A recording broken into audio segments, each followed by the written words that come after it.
A identidade de Cristo é o tema da mensagem desta noite, e nós veremos um pouquinho da divindade, humanidade e redenção de Cristo Jesus. Um tema altamente discutido nos meios acadêmicos,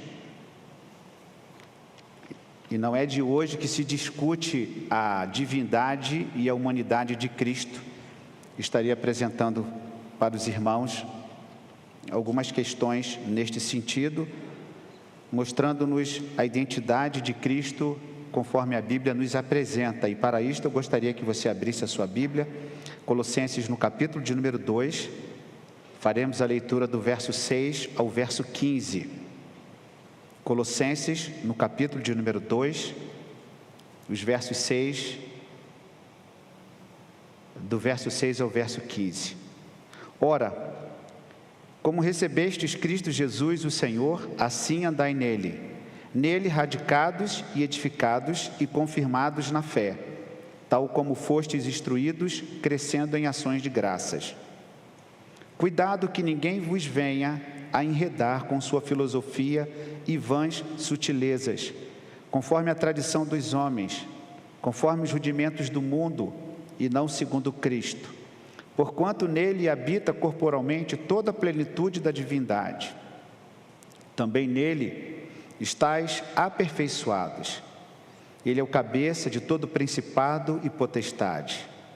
Nele também fostes circuncidados, não por intermédio de mãos, mas no despojamento do corpo da carne, que é a circuncisão de Cristo, tendo sido sepultados juntamente com ele no batismo, no qual igualmente fostes ressuscitados mediante a fé no poder de Deus que o ressuscitou dentre os mortos. E a vós outros, que estáveis mortos, pelas vossas transgressões e pela incircuncisão da vossa carne, vos deu vida juntamente com ele, perdoando todos os nossos delitos, tendo cancelado o escrito de dívida que era contra nós e que constava de ordenanças, o qual nos era prejudicial, removeu inteiramente, encravando-o na cruz, e despojando os principados e as potestades, publicamente os expôs ao desprezo, triunfando deles na cruz. Irmãos, o pano de fundo desse texto, parece que Paulo está conversando e dialogando com uma comunidade que entendia muito de filosofia.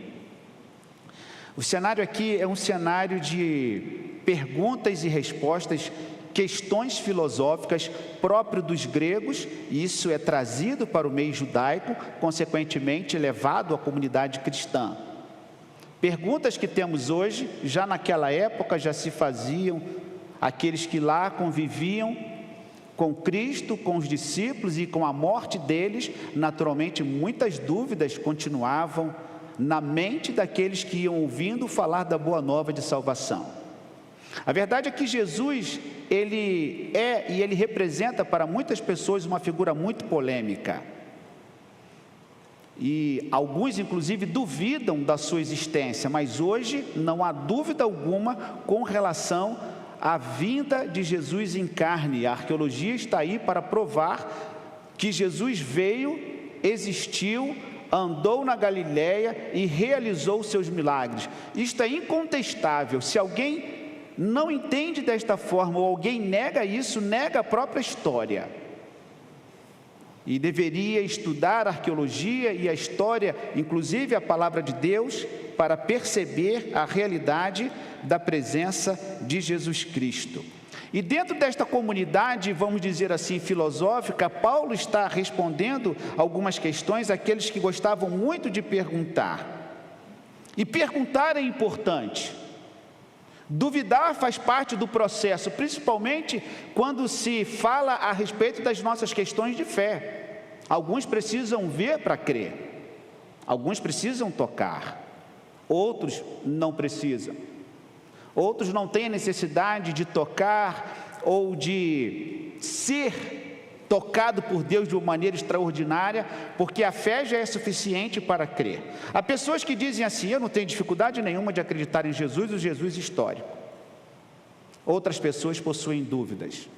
E esta comunidade aqui, eles estão discutindo algo que teria repercussão nos primeiros 400 anos da história cristã, 500 anos da história cristã, que era justamente a discussão sobre a divindade e a humanidade de Cristo. Então Paulo dialoga, vamos assim, entendendo esse contexto, com alguns acadêmicos que gostavam de fazer perguntas, e Paulo não fugia das perguntas, e naturalmente que o Evangelho, ele também precisa ser entendido de uma maneira racional, mas a fé é essencial nesse processo, porque a Bíblia diz que aquele que se aproxima de Deus, creia que Ele existe.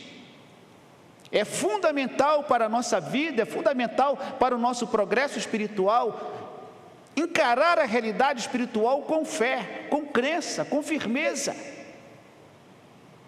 Porque aquele que duvida é como a onda do mar, e a Bíblia então nos alerta para isto. Quem se aproxima de Deus deve se aproximar com fé. E a prática das perguntas e a prática dos questionamentos podem de fato nos levar a um fortalecimento do que cremos, mas também pode nos levar a um afastamento. A questão é como nós enfrentaremos e encararemos essas dúvidas e essas questões. Eu posso desistir e abandonar, mas eu também posso mergulhar e descobrir a realidade espiritual através do texto bíblico e de tantas outras realidades, como por exemplo, o próprio Espírito Santo que fala dentro do nosso coração, atestando e confirmando. Nós não podemos ficar à mercê dos fatos arqueológicos, nós não podemos ficar à mercê dos fatos visíveis, tangíveis. Acima de tudo, a fé cristã é uma fé que crê no invisível, que crê no impossível, que crê naquilo que nós não vemos, ainda que alguns, na experiência cristã, necessitam ver. Eu quero, em primeiro lugar, definir esta identidade de Cristo. Desde os primeiros séculos, a comunidade cristã sempre reconheceu Jesus de Nazaré. Isso é fato. Aquele Jesus que nasceu, que andou, que desenvolveu seu ministério naquela região da Galileia, e aquele povo daquele tempo, daquela época, e os que vieram pós, eles já reconheciam a figura extraordinária daquele homem. Ele era uma pessoa diferente. Ele não era igual como os demais. A Bíblia trata e fala que a sua palavra era recheada de autoridade. Ele falava, e como ele falava, as pessoas percebiam que ele era uma pessoa diferente. A sua fala, o seu ensino, inclusive a própria roupa dele. Quando as pessoas tocavam, ele sentiu: alguém tocou em mim, porque de mim saiu poder. Era uma pessoa extraordinária. Era uma pessoa que crianças, os excluídos, as mulheres, aquelas pessoas que viviam à margem da sociedade, encontravam nele este refúgio. Então, quando nós percebemos esta identidade física, esta presença do Senhor, que os evangelhos nos atestam, e também tudo aquilo que está sendo descoberto, nós percebemos este Jesus com a sua identidade do Pai sobre ele, e o texto bíblico que nós lemos trata disso. Veja comigo o verso de número 9, Colossenses capítulo 2, o verso de número 9. Vamos todos ler juntos, irmãos? Pode ler em voz alta comigo? Porquanto nele habita corporalmente toda a plenitude da divindade. Eu vou voltar a esse assunto daqui a pouco, esta palavra plenitude. Mas eu quero destacar em segundo lugar esse aspecto da identidade de Cristo. Pelo menos 3 questões dentro desse ponto. Os aspectos da identidade de Cristo. O primeiro deles, a sua divindade, Jesus como Deus, como enviado do Altíssimo. E é interessante que pela manhã, quando pregava sobre a igreja de Filadélfia, Quando eu terminei de pregar, uma irmã me abordou e falou uma coisa muito interessante. E essas abordagens são interessantes porque nem sempre nós pensamos todas as coisas que nós vamos assim apresentar no púlpito, porque eu sei que muitos irmãos possuem muitas ideias e boas ideias, e muitos irmãos complementam muitas vezes o nosso sermão com a experiência e com a sua sabedoria e com o seu conhecimento bíblico. E ela disse assim para mim: pastor, no Antigo Testamento a chave estava com Davi, a chave de Davi. Lá Isaías 22 vai falar sobre isso. Mas quando nós chegamos no Novo Testamento, é como se Jesus dissesse a Davi, nas palavras dela: Davi, passa a chave para cá, porque agora eu tenho a chave, agora é comigo. Eu achei isso incrível. Que percepção! O que ficou, ficou, agora eu tenho a chave e sou eu que irei abrir a porta. E essa é uma realidade. Esta divindade na pessoa de Jesus Cristo. Eu queria que você abrisse a sua Bíblia em João no capítulo de número 10. Abra a sua Bíblia em João no capítulo de número 10. João no capítulo de número 10, o verso de número 30. É um texto muito difícil, muito longo, o irmão vai ter muita dificuldade de decorar o verso 30, que diz o quê? Eu e o Pai somos um. Uma unidade perfeita, a plenitude de Deus na pessoa do Filho. O Filho que ao mesmo tempo é homem, é pessoa, mas ele tem a sua humanidade, vivendo inclusive com sofrimentos, com limitações, com sono, com dores. E aí a teologia vai tratar desta questão com um termo que significa, para os teólogos, para os seminaristas, para aqueles que estão estudando teologia, aquilo que a teologia denomina união hipostática, que é as duas naturezas em uma só pessoa. E aqui nós percebemos este lado da humanidade de Cristo. Ele nasce, ele cresce, ele sente fome, sente sede, ele cansa, ele se alegra, se entristece, ele chora diante do sofrimento com a morte do seu amigo Lázaro, ele celebra amizades, ele vai a casamento, ele se alegra com o noivo, se entristece com a falta do vinho, transforma a água em vinho, e ele é uma pessoa também social, que se aproxima das pessoas. Ele foi tentado como nós somos tentados. Ele experimentou a morte, que é algo comum a toda a humanidade. Este é o lado da humanidade de Cristo, que sentiu fome, que sentou para comer com os discípulos, que após a sua ressurreição se apresentou aos discípulos perguntando: vocês têm alguma coisa que comer? Ele que é amigo das crianças, ele que se aproxima das mulheres. Esta humanidade, esta identificação de Deus com a humanidade, porque Jesus só poderia interpretar de fato o sofrimento humano e a dor humana se ele se fizesse homem como nós. Quando ele na cruz sente o peso da dor, quando ele fala: Senhor, meu Pai, por que me desamparaste? É porque ele está como cada um de nós, no seu momento de agonia, de dor e de sofrimento, sentindo a nossa dor. E é por isso que ele tinha toda a autoridade, é por isso que ele, com a sua humanidade de sofrimento, ele também tinha essa presença de Deus maravilhosa, extraordinária, de maneira sobrenatural, não para Deus, porque para Deus todas as coisas são naturais, mas ali estava a impressão da divindade naquele que estava sofrendo toda a dor. E ele vem demonstrar a sua divindade também ao ressuscitar. Esta união das duas naturezas.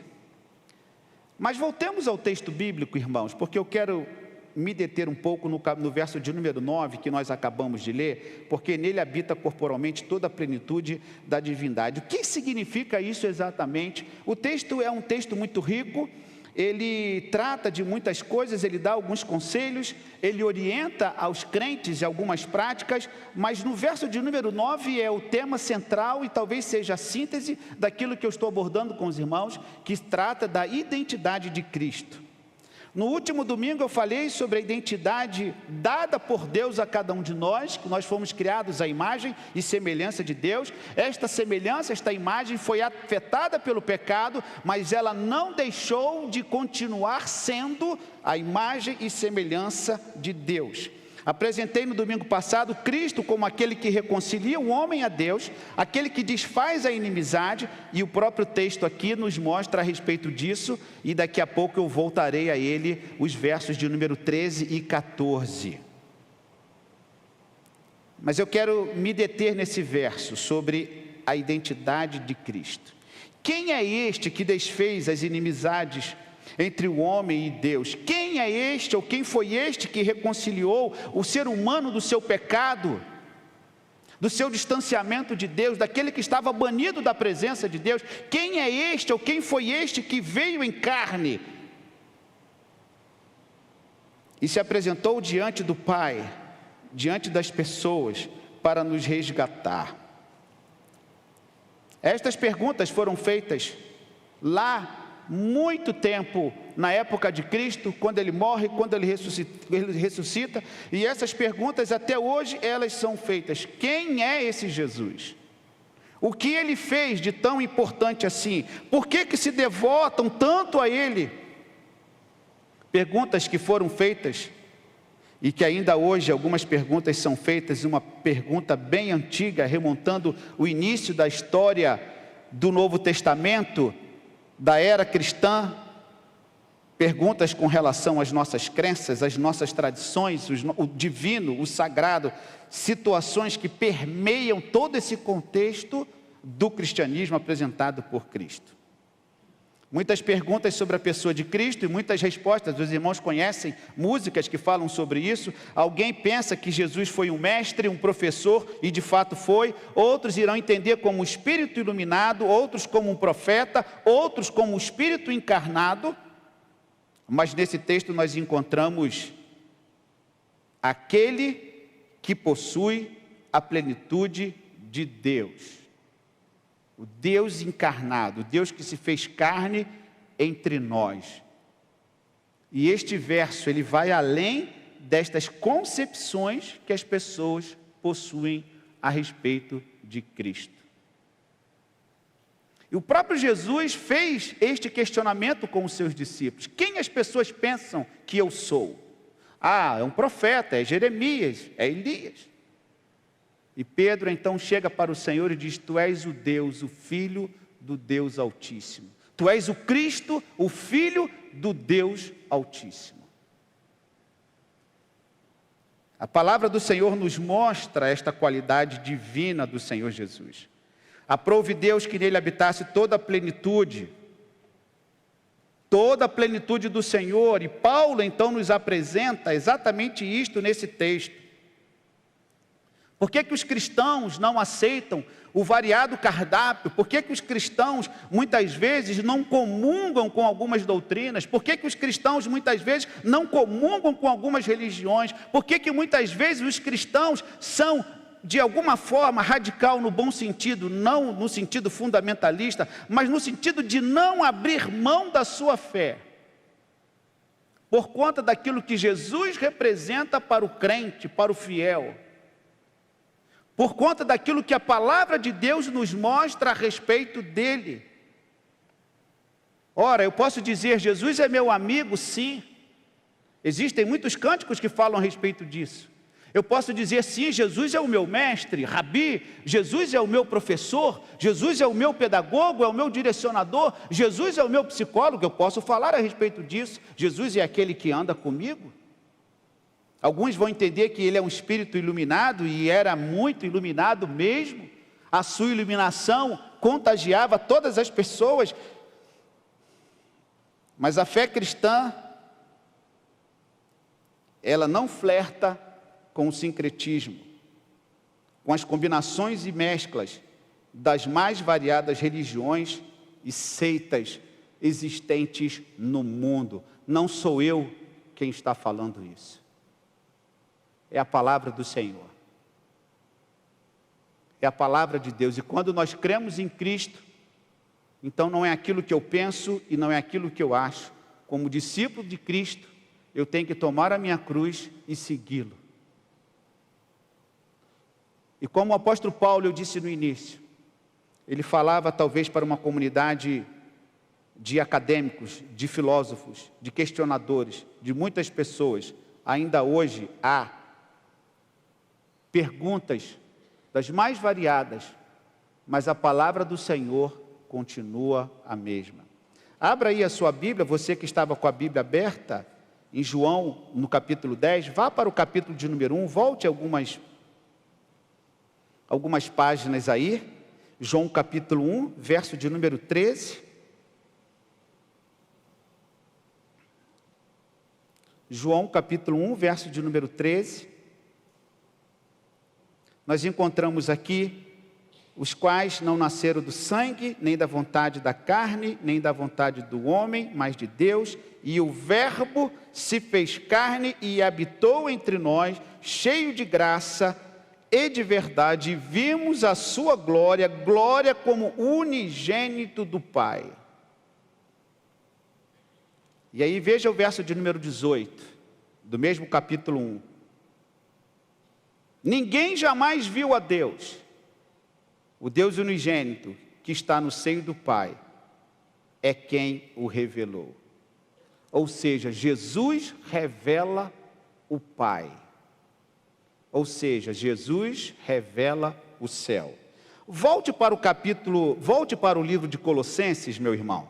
Colossenses no capítulo de número 1. Veja aqui o verso de número 18 e 19. Colossenses capítulo 1, os versos 18 e 19. Ele é o cabeça do corpo da igreja, ele é o princípio, o primogênito de entre os mortos, para que em todas as coisas ter a primazia. Vamos ler o verso 9, irmãos, em voz alta. Porque aprove a Deus que nele residisse o quê? Toda plenitude. Toda plenitude. E o capítulo 2, que é o capítulo que nós estamos analisando aqui, o verso 9, também fala sobre isso, e eu já destaquei com o irmão o verso de número 9. Vá para o capítulo 2, o verso de número 9. Porquanto nele habita corporalmente toda plenitude de Deus. E aí, o irmão vai entender o significado desta plenitude de Deus. O que significa esta plenitude de Deus? Geralmente, significa e se refere, no contexto da palavra de Deus, à totalidade da pessoa de Deus expresso numa pessoa que é Jesus Cristo. A palavra que significa plenitude, ela significa eu preencho, é estar cheio no grego. Então, como se Deus preenchesse totalmente e fez assim o seu primogênito, o seu filho, para que ele pudesse compartilhar conosco, compartilhar com a humanidade toda a divindade. Como que nós conhecemos Deus? Nós conhecemos a Deus por intermédio de Jesus Cristo.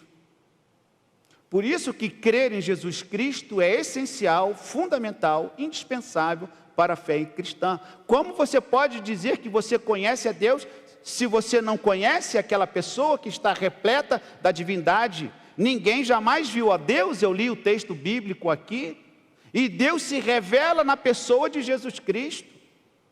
Ele se revelou através da natureza, ele se revelou através de Abraão, de Isaac, de Jacó, ele se revelou através do seu povo, ele se revela ainda hoje da maneira como ele quer. Mas olha o que Hebreus diz, vá para Hebreus capítulo de número 1, Hebreus no capítulo de número 1, nós encontramos aqui também algo muito importante neste sentido. Hebreus no capítulo de número 1, havendo Deus outrora falado muitas vezes, de muitas maneiras aos pais pelos profetas, nesses últimos dias nos falou pelo Filho, a quem constituiu o herdeiro de todas as coisas, pelo qual também fez o universo. Ele é o resplendor da glória e a expressão exata do seu ser, sustentando todas as coisas pela palavra do seu poder. E depois de ter feito a purificação dos pecados, assentou-se à direita da majestade nas alturas, tendo se tornado tão superior aos anjos, quanto herdou mais excelentes nome do que eles. Este é Jesus Cristo. Mas Paulo é muito farto neste sentido. Eu peço que você abra a sua Bíblia em Colossenses no capítulo 1, veja aqui o que ele vai dizer no verso de número 13, Colossenses capítulo de número 1, a partir do verso de número 13, ele fala sobre a excelência da pessoa e da obra de Cristo. Colossenses capítulo 1, verso 13, ele nos libertou do império das trevas e nos transportou para o reino do Filho do seu amor, no qual temos a redenção, a remissão dos pecados. Verso 15 de Colossenses capítulo 1, este é a imagem do Deus invisível, o primogênito de toda a criação, pois nele foram criadas todas as coisas, nos céus e sobre a terra, as visíveis e as invisíveis, sejam tronos, sejam soberanos, quer principados, quer potestades, tudo foi criado por ele, por meio dele e para ele. Ele é antes de todas as coisas, nele tudo subsiste. Ele é a cabeça do corpo da igreja, ele é o princípio, o primogênito dentre os mortos, para que em todas as coisas ter a primazia, porque aprouve a Deus que nele residisse toda a plenitude. São declarações do próprio Deus através dos seus profetas, dos seus escritores, dos seus discípulos, dos seus apóstolos, que mostram esta realidade a respeito da pessoa de Jesus Cristo. Aquele que recebeu esta plenitude, aquele que estava cheio da divindade e Deus nele. Agora eu queria destacar algumas coisas no texto, irmãos, para que o irmão perceba também as implicações desta divindade e as implicações de se crer em Jesus, e Paulo trata também deste assunto aqui, e aí eu quero destacar com os irmãos o verso de número 12 e seguinte. Depois de Paulo apresentar Jesus pleno de Deus, cheio de Deus, ele então vai discorrer sobre algumas questões, como por exemplo a questão do batismo. Ele vai falar, tendo sido sepultados juntamente com ele no batismo, no qual igualmente fostes ressuscitados mediante a fé no poder de Deus que o ressuscitou dentre os mortos. Nesta identificação de Cristo, na identidade de Cristo, ele então começa a nos mostrar os efeitos desta divindade, os efeitos desta identidade em nós, como discípulos, seguidores de Cristo. E aí ele cita o batismo. E o batismo é uma identificação. E Jesus foi batizado. E lá no batismo dele o Pai disse, este é o meu filho em quem me alegro. Esta expressão é tão forte, que existe uma heresia, e eu não quero entrar nesse detalhe, que diz que Jesus só assumiu a forma de Deus a partir do batismo, quando Deus falou esta frase audível, em forma de pomba, quando no batismo ele ouviu, este é o meu filho amado, em quem me comprazo. Eu estava estudando este assunto e a minha esposa falou assim, você não vai apresentar todas essas questões teológicas no púlpito? Eu falei assim, não tem como. Porque muito se pensou e muito se pensa e muitas foram as questões com relação à divindade de Cristo. E esta afirmação no batismo do Senhor foi tão forte que alguns irão crer e sustentar que Jesus só assumiu a forma de Deus. E ele levou uma vida comum, como todos nós, inclusive pecando, só para que o irmão tenha uma ideia dessa heresia. E naquele momento do batismo, ele foi então transformado em pessoa divina, e ali sim ele incorporou a plenitude de Deus, mas não é o que a Bíblia diz. Não é o que a Bíblia diz. E como resultado desta identificação com Cristo, ele fala aqui, o batismo, como uma morte desse discípulo que crê. Por isso que o batismo é tão importante, o batismo é essencial nesta caminhada e nesta trajetória. É por isso que quando nós compreendemos a pessoa de Jesus Cristo e nós nos entregamos a Ele, nós queremos obedecê-lo, e uma das formas de obedecer é através do batismo. O crente pede o batismo, o crente deseja ser batizado nas águas, como testemunho vivo, como identificação de Cristo, com Cristo. E ele não para por aí. Ele vai falar no verso de número 13: e a vós outros que estáveis mortos pelas vossas transgressões e pela incircuncisão da vossa carne, vos deu vida juntamente com ele, perdoando todos os nossos delitos. Os irmãos sabem muito bem que os evangelhos apresentam essa questão a respeito de perdoar pecados. Os ouvintes de Cristo geralmente confrontavam a respeito dessa questão de perdoar pecados. Quem pode perdoar pecados? E aí Jesus dizia: para que vocês creiam que aquele que perdoa pecado tem poder, levanta, toma o teu leito e anda. E aí aquele milagre atestava aquilo que Jesus fazia. Ele sempre foi confrontado: quem é que tem poder para perdoar pecados? Irmãos, quando nós estudamos a história das religiões comparadas, nem todas as religiões trabalham com o conceito de perdão. Há determinados ensinos que aprisionam tanto as pessoas, e as pessoas carregarão alguns conceitos, e elas jamais irão se livrar desse peso, desse fardo, desta culpa, porque não existe o conceito de perdão. E muita gente vai viver infeliz neste sentido, carregando o seu peso, carregando o seu fardo, carregando a sua culpa, e talvez perguntando: até quando?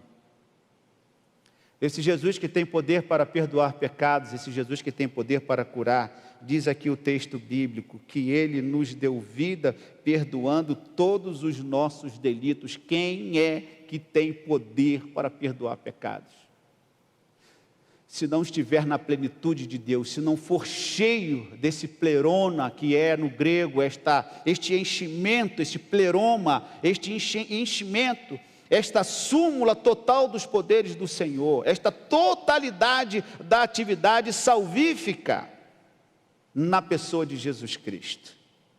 Mas não só perdoa os pecados, irmãos. O verso de número 14, Paulo falando talvez aqueles filósofos que tinham a mente talvez limitada, e Paulo fala assim: tendo cancelado o escrito de dívida que era contra nós, e que constava de ordenanças, o qual nos era prejudicial, removeu inteiramente, encravando na cruz e despojando os principados e potestades, publicamente os expôs ao desprezo, triunfando deles na cruz. E aí eu quero encerrar fazendo um outro comentário também. Os irmãos sabem, quando nós estudamos mitologia, quando nós estudamos a história das religiões, nós sabemos que os deuses possuíam poder de guerra, de destruir. Os deuses eram evocados porque eles, na concepção do povo, eles eram dotados de poder sobre a natureza, poder sobre a terra. Nós temos na palavra de Deus inúmeros deuses que eram aclamados, deuses que eram da fertilidade, deuses que eram da sexualidade, deuses que eram da agricultura, deuses que eram dos céus, deuses que eram da lua e do sol, de tantas outras coisas. E aí vem Paulo com esta declaração a respeito de Jesus diante da sua divindade. Ele despojou, ele afastou os principados, as potestades, publicamente expôs ao desprezo, quando ele venceu na cruz. É por isso que o evento da crucificação, ele é essencial, assim como a ressurreição é essencial. Porque na cruz ele desfaz a inimizade que havia entre o homem e Deus. Na cruz ele cancela o escrito de dívida que havia do ser humano para com Deus pela queda e pelo pecado. Na cruz ele reconcilia o homem a Deus, e na cruz ele manifesta o seu poder sobre todas as hostes infernais. Na cruz ele demonstra o seu poder total e absoluto sobre o poder das trevas. E é por isso que ele é Deus. A sua identidade, a sua divindade, a sua humanidade, revelando assim a identidade do Senhor.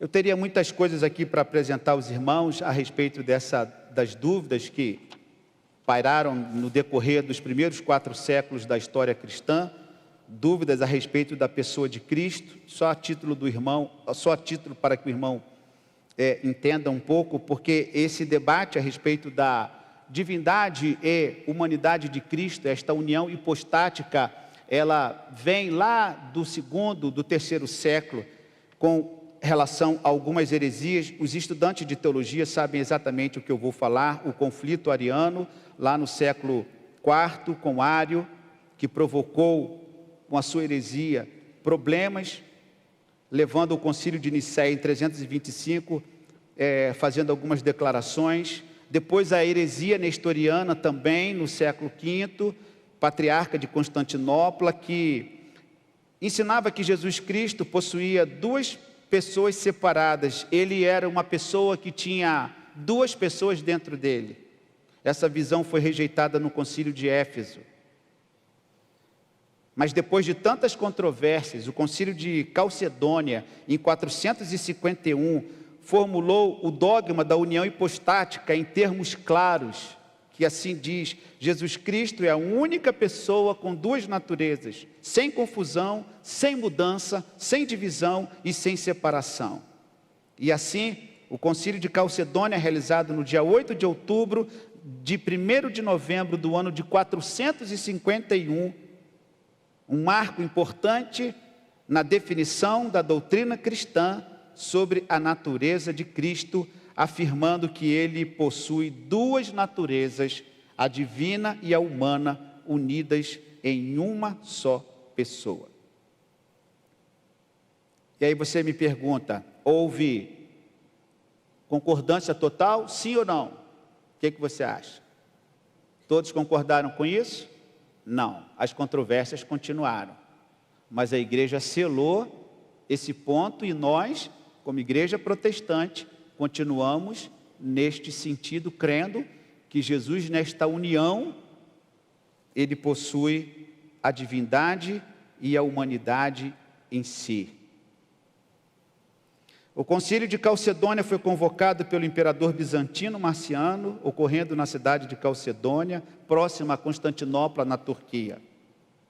Este foi o quarto concílio ecumênico da igreja cristã e reuniu cerca de 600 bispos de diversas regiões do mundo. O principal objetivo era resolver a controvérsia teológica sobre a natureza de Cristo. E aí o que aconteceu? Este credo não foi aceito pelas igrejas da Armênia, de Alexandria, da Etiópia, da Síria. O que acabou dando origem ao cristianismo ortodoxo oriental e suas respectivas igrejas, dentre as quais a famosa e conhecida por muitos de nós, a Igreja Ortodoxa Copta. Muitos historiadores, e aqui vai uma questão que não é uma afirmação,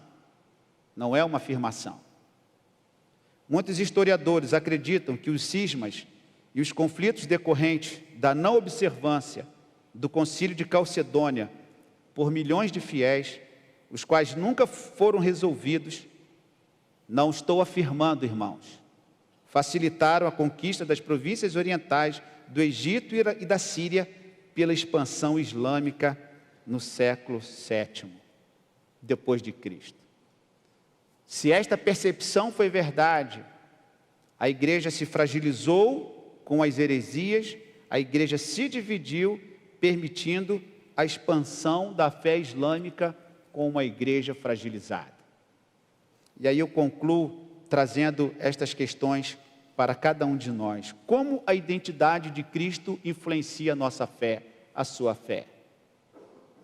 É algo importante, isso determina a sua forma de crer, a sua forma de aceitar o sacrifício da cruz. Ele foi um professor, ele foi um espírito iluminado. Quem é ou quem foi Jesus para você? Quais os aspectos da humanidade de Cristo nos inspiram? O que é importante, por que é importante destacar esta divindade deste Cristo que sabia o que muitas vezes os escribas e fariseus estavam pensando, e Jesus então declarava aquilo que era o pensamento deles. E Jesus sabia de muita coisa, mas ao mesmo tempo, quando alguém perguntou para ele quando acontecerá o fim de todas as coisas, ele aí demonstra a sua total humanidade, dizendo que ninguém sabe a não ser o Pai. E ainda bem que Jesus não sabia, porque se ele soubesse quando viria, meus irmãos, ia ser um caos na fé total, porque se ele dissesse a data, muita gente ia virar a mesa, chutar o balde, perder a fé. Muita gente não daria valor àquilo que a fé traz de importante, que é a vigilância e o estar preparado para o momento da sua vinda. Por que esta união destas naturezas divina e humana, ela é tão importante e essencial para a fé cristã? Exatamente por isso, porque ela dá a Cristo a sua verdadeira identidade. Eu e o Pai somos um. Esta plenitude de Deus na pessoa de Jesus Cristo. E aí fica para você, fica para mim, para os nossos ouvintes que nos acompanham pela internet. Qual é a minha resposta? Quem é Jesus para você? Responda isso no seu coração. Responda isso no seu íntimo. Se você está aqui, se você não teve uma experiência com este Cristo de Nazaré, com este Deus vivo, abra o teu coração. Abra o teu coração. Abra sua mente para você crer nesse Jesus. Peça ao Espírito Santo que o ajude a crer. Peça ao Espírito Santo que lhe ajude a compreender as realidades espirituais. É tão difícil para nós humanos entendermos tantas coisas. Nós não entendemos tudo, nós temos muitas dúvidas. Mas a pessoa de Cristo nos basta, mesmo diante das nossas dúvidas. A pessoa de Cristo é suficiente para cada um de nós, que seja para você, que seja para os nossos ouvintes. E é por isso que nós anunciamos a Cristo. Por quê? Porque Ele cancelou o espírito de dívida que pesava sobre nós, as ordenanças que nos eram prejudiciais. Ele removeu tudo. Ele venceu os principados, as potestades. Ele triunfou na cruz sobre todas as coisas. E Ele subiu para estar com o Pai e virá buscar a sua igreja. Quem é Jesus para você? Seria interessante ou necessário você entender toda a teologia para você crer? Eu só creio se eu ler todos os compêndios, todos os livros que falam sobre isso. Quem é Jesus para você? Feche os seus olhos, meu irmão, minha irmã. Eu queria que você pensasse a respeito disso nesse momento. Esse Jesus, Filho de Deus, Filho do Altíssimo, que possui a chave que abre e ninguém fecha, que fecha e ninguém abre. Esse Filho do Deus Altíssimo, o Deus encarnado, o Deus que veio em carne e osso, andou entre nós, e como Paulo diz, vimos a sua glória como a glória do unigênito do Pai, porque aprouve Deus que nele residisse, habitasse, todo o preenchimento da divindade de Deus. Por isso que os profetas, por isso que Isaías, o profeta, disse, Ele é o Emanuel, Ele é o Deus conosco. Você que está aqui nesta noite, se você não teve uma experiência com este Cristo de Nazaré, com este Jesus de Nazaré, se você não reconheceu os seus pecados diante de Deus, se você não confessou Jesus Cristo como seu único e suficiente Salvador, você precisa fazer isto hoje. Você precisa compreender que Jesus Cristo é o Senhor, Ele é o Salvador. Talvez você não entenda de teologia, talvez você não entenda desta natureza divina e humana, mas você precisa crer que Jesus Cristo de fato é o Cordeiro de Deus que tira o pecado do mundo. Se você está aqui nesta noite e quer entregar a sua vida a Jesus, nós temos ali fora um cartão. Eu queria desafiá-lo, se você quer entregar verdadeiramente sua vida a Cristo, você nunca fez isto, e nesta noite você quer entregar a sua vida ao Senhor, na saída você vai pegar um cartão, você vai colocar o seu nome, e você vai escrever: eu aceito Jesus Cristo como meu único e suficiente Salvador, e nós teremos a alegria de ajudá-lo neste crescimento para entendimento da sua fé na pessoa de Jesus Cristo. E se você já é um crente em Jesus, que esta palavra de Paulo reforce a sua fé, para que cada vez mais você siga na vitória do cristão, na senda, no caminho que o Senhor nos propôs. Que Ele nos abençoe. Fiquemos de pé, irmãos, e cantemos: no poder do teu amor.